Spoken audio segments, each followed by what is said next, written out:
بسم اللہ الرحمن الرحیم۔ السلام علیکم۔ شر ایول کی سب سے زیادہ سنگین اور کرب امیز مثال درد پین کی دی جاتی ہے۔ یہ کہا جاتا ہے کہ یہ شر ہے، اور میں جیسے عرض کر رہا ہوں کہ اللہ نے شر پیدا نہیں کیا، تو پھر یہ کیا ہے؟ درد جو ہے، جسے درد ہو رہا ہو اسے اس کا فلسفہ سمجھایا ہی نہیں جا سکتا۔ شدید درد کی حالت میں بالعموم سمجھنے سوچنے کی صلاحیت مفقود ہو جاتی ہے، یہ کیفیت ہوتی ہے درد کی۔ لیکن علم الامراض کے ماہرین کا کہنا یہ ہے کہ درد تو فطرت کی رحمت ہے۔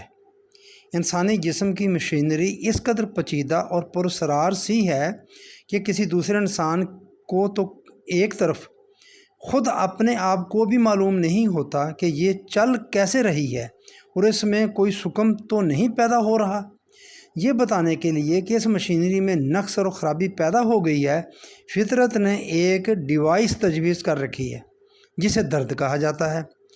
درد در حقیقت وہ خطرے کی گھنٹی ہے جو پکار پکار کر بلکہ چلا چلا کر آنے والے خطرہ سے آگاہ کرتی ہے۔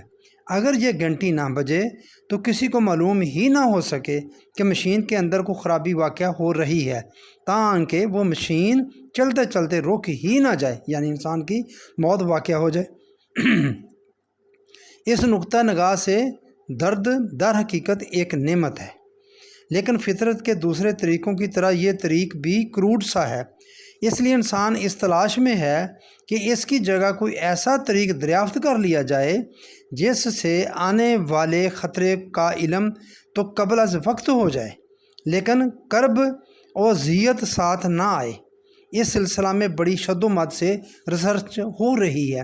ویسے جو عمرہ ہوتے ہیں، بڑے ہوتے ہیں، وہ ہر مہینے 6 مہینے سال انہوں نے جو پیریڈ رکھا ہوتا ہے وہ میڈیکل چیک اپ کرواتے رہتے ہیں۔ وہ اسی سلسلہ میں کرواتے رہتے ہیں کہ اندر کو خرابی تو نہیں پیدا ہو رہی، اندر کو اس کا بر وقت پہلے سے ہی سد باب کر لیا جائے۔ تو سائنسدان اس پہ لگے ہوئے ہیں۔